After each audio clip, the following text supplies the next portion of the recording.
Hi, this is the 1010music Bluebox, a tiny digital mixer and multi-track recorder featuring a touchscreen. Now I've been using the Bluebox to record my performances with the OP1 field, OP1 and some of the synths you can see in the background here. Now on the specs, the 1010music Bluebox looks like the perfect digital mixer and multi-track recorder. But there's one major point that annoys me with the Bluebox that I hope that they can fix in a future firmware update. Stay tuned to hear why. I'm Mattias, let's take the tour. Okay, so let's first look at the connectivity options and I/O ports on the 1010music Bluebox. On the back side we have 6 inputs and 2 individual outputs and a phone's output. These are all tip-ring sleeve TRS ports. And we also have the option to map the 6 inputs to either 12 mono tracks or 6 stereo tracks. The inputs are not balanced, they have no mic preamps, no high Z option or phantom power. So if you want to connect a guitar or microphone for vocals, you will need extra hardware.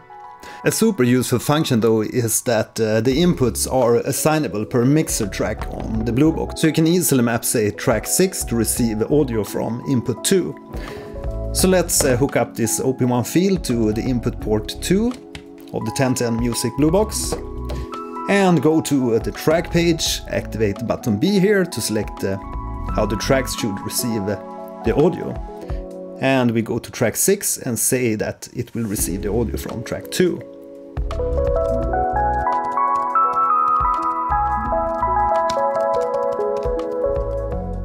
I do recommend you to grab a few 3.5mm Y cables so you can connect the mono synth and make use of all the 12 mixer tracks separately.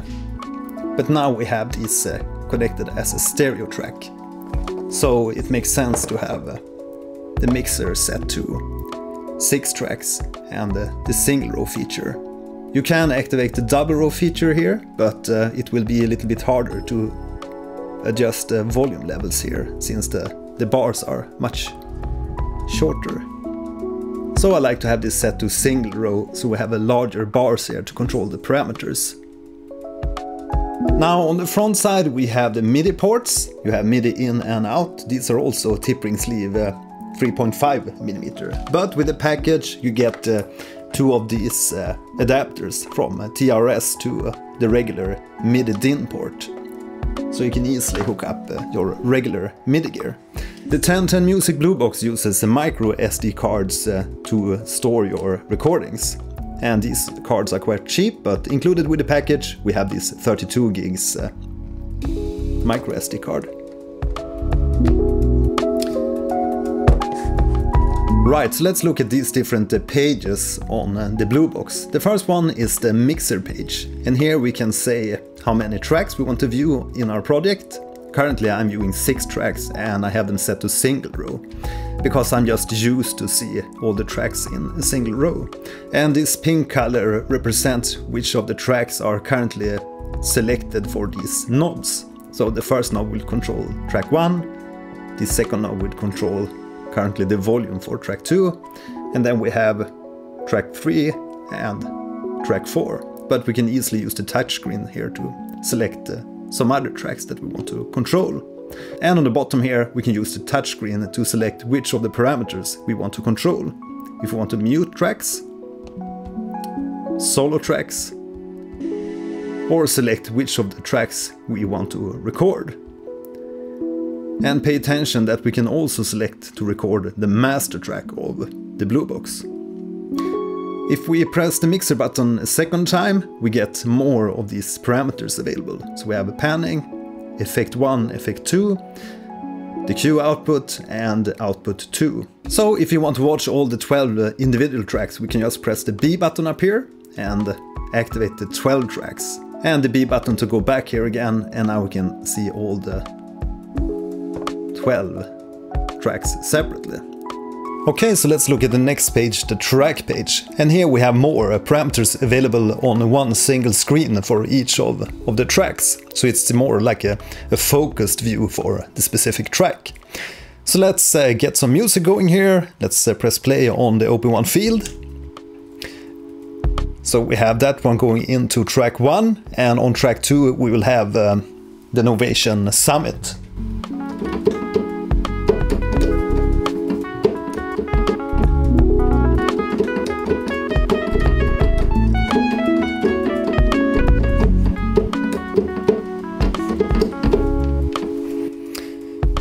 So you can see again the pink line here represents the current selection, so we can control volume, gain, panning and Q.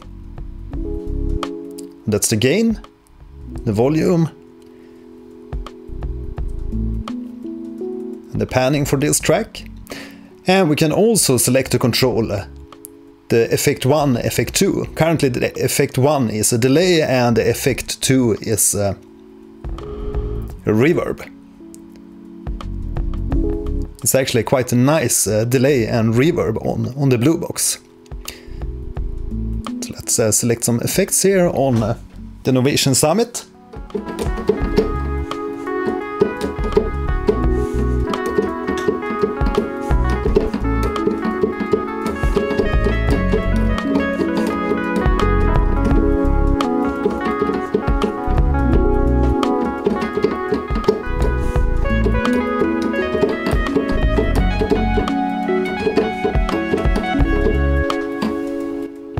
So that's the reverb and the delay, and we also have the control for output 2 and the Q output. Pressing B here will of course let us select the input ports for each of the track. And here we also have the ability to mute and solo and set record for each of these tracks. The main page here lets us control the outputs, the Q output, which is currently the output I'm recording on my computer here, and output 2 and the master output volume. Now pressing the B button here on the main page will take you to some more settings for the main page. Here we can set the Q source to either main or a custom source. You can also set the Q style to fader or toggle. We have some other monitor output, send or mode settings if you want to monitor in mono or stereo. There is a master compressor on the Bluebox. There are currently not a single compressor on each of the tracks, but the master track here has a compressor. And it's currently set to like a limiter mode, so we have a very short attack and a long release here. But basically we can go in here and adjust the settings. And there's an auto makeup gain, so I think it sounds very good as a master compressor. And we can also adjust the wet and dryness here to get like a parallel compression going. But currently I only had this set very subtly, so we don't get a lot of pre-compression here before the music goes into my DAW for the video recording sake. The fourth page is the equalizer page. And on each of the tracks you have an equalizer, you also have a master equalizer. So let's control track 1, which is the OP1 field. And the knobs at this time controls the gain, the Q, frequency and the filter type. And we currently don't have any filter types here, so let's select maybe a high cut filter.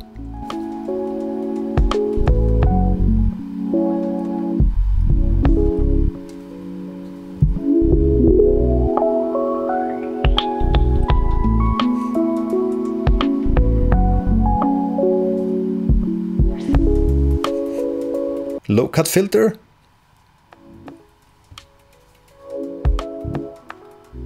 A low shelf filter.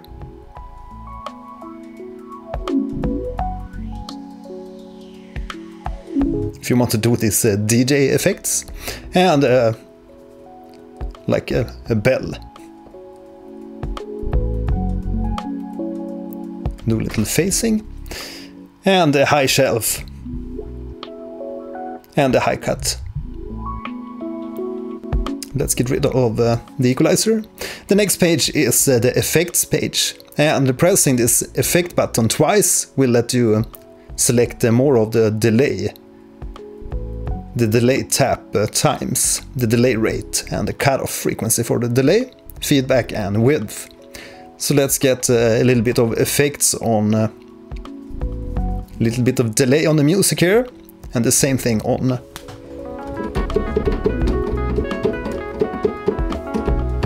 the summit.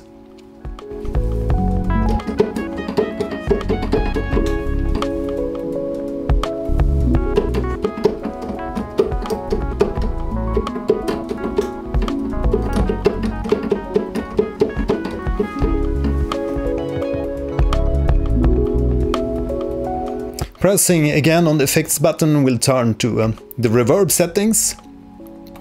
Let's go back to track and get rid of the delay and give it some reverb instead.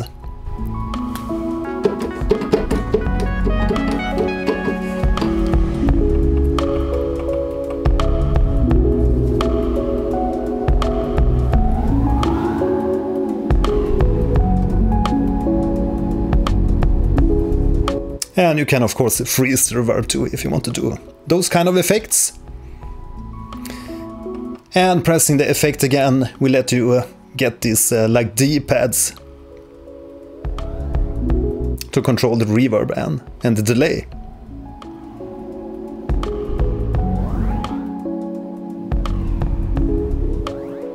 Which can be quite fun.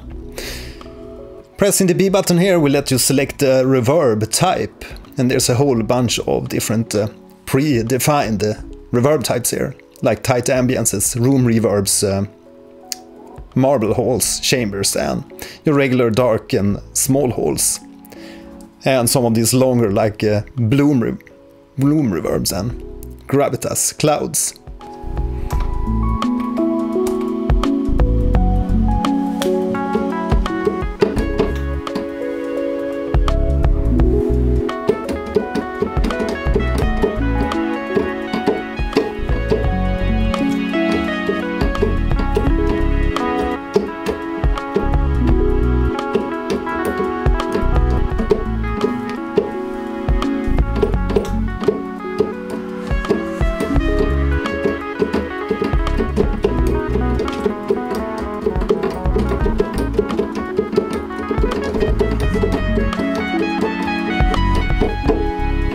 So that's the effect section here. And they might add more different effects in a firmware update, since the effects are only named like Effect 1 and Effect 2 here. So maybe they will add more effects like chorus and flangers and stuff. The next page is the edit page. And this is like your stem view or the DAW view. And here we can see the different tracks that's recorded into the Bluebox. And as you can see, you can also record multiple takes into a single track. Pressing the B button here will take us to a different view, and here we can see all the different files that's active for this current mixer track. And if we look at track 4, you can see that I have 2 files activated. And it's these kind of small clips that you can see here. And I don't think that the first version of the Bluebox had this view, so this is a view I think they added in a firmware update. And here we can also select to play from a different time in the project, and we can also add punch in and punch out. And you can enable and disable these buttons very easily. So if we fast forward to bar 20 in this project and press enable on this play from, press play, you can see that the playhead here will jump to bar 20 in the project. I currently don't have any music on this on the stems here. Let's go to project, and this is the project page. My current project is Time Lullaby. Pressing the B button here will take us to the BPM setting and the metronome for the project. And here we can choose if the metronome should only play during recording or playback, and where the metronome should output. So this is really nice if you only want to send the metronome to your cue output to your phones, so that your main output, which goes to the speakers or your DJ monitors, only gets the music and no metronome. And this next page is just like a tool page for adjusting the brightness of the screen here and fine adjustment. And you can see the available memory on the card and the version of the firmware version. Okay, so let's look at the typical project setup. Let's create a new file, new project. Let's just call it new project. And pressing the B button here will let us adjust the metronome for this track. And this track is in 85 BPM, I think. Yes, 85 BPM. And let's go into the reverb setting here. Adjust it to be the dark hole. Go back to project and save the project. Now go back to tracks here and set the mixer mode to be single row. Let's do a little test. Yeah, we have the music on track 1, and on track 2 we have the Novation Summit synth. Let's add a little bit of effects on that. Now, to be able to hear the effects on the Q output, which is currently the output I'm using to send to the computer, we need to go to the main page here, press B, and adjust this Q source to be the main. So now let's go back to track 2 here and listen and see if we can hear the effects.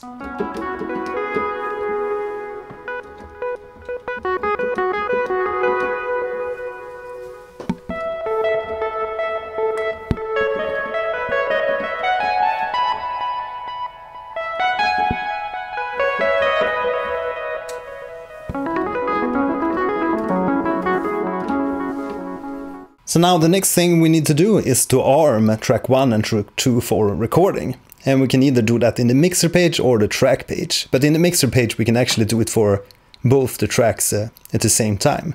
Let's go to the edit page and press record.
Okay, so now we have 2 stems recorded on 2 tracks here. So now let's do an overdub on the 3rd track. So let's go back to tracks here and deactivate recording for track 1, track 2, and activate track 3. And make track 3 receive the audio from track 2, which is the Novation Summit. And let's go to the full view here and add some effects. Now activate the 3rd track for recording, go into the edit view, double pressing stop to take us to the beginning, and press play. And record.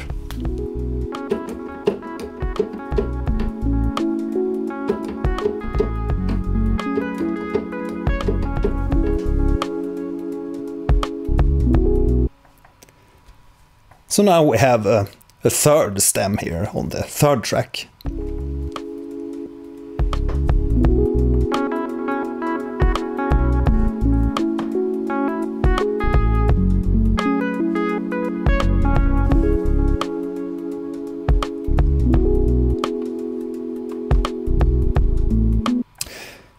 So one thing to note here is that the effects are not recorded currently to the tracks here when we're recording. To be able to record the effects, you need to record the master output. And to record the master track, you go to the mixer, press the master track here, and go to the recording parameter and activate master track for recording. Okay, so we now have a nice little project recorded on the 1010music Bluebox, and the next step is to transfer the audio files from the Bluebox to the computer. And here's the big catch with the Bluebox. There's no USB file transfer. We have to use the micro SD card, pick the card out, put it in an adapter, and put the adapter in the computer and transfer the files via the micro SD card. So I hope 1010music is listening here and add some kind of USB file transfer mode, either via the device USB port here to connect to some kind of USB storage device, or connect the power USB cable here to computer and maybe boot the Bluebox in some kind of USB file transfer mode. I mean, even some of my old gear like the Zoom H4n handfield recorder has this like USB file transfer mode. So that's really a must, and I hope that 1010music will listen and add this USB file transfer mode to the Bluebox. Now, another thing to point out about the Bluebox is it's not battery powered. So if you want to use the Bluebox in your portable synth setup, you need to connect it to something like a power bank and power it that way. Right, so that's all for today on the 1010music Bluebox. If you have any questions, leave them in the video comments below. Now you can continue and watch my next episode. Don't forget to subscribe, hit the like and that notification bell so that you get a notice as soon as I drop new videos. See you in the next one. Bye.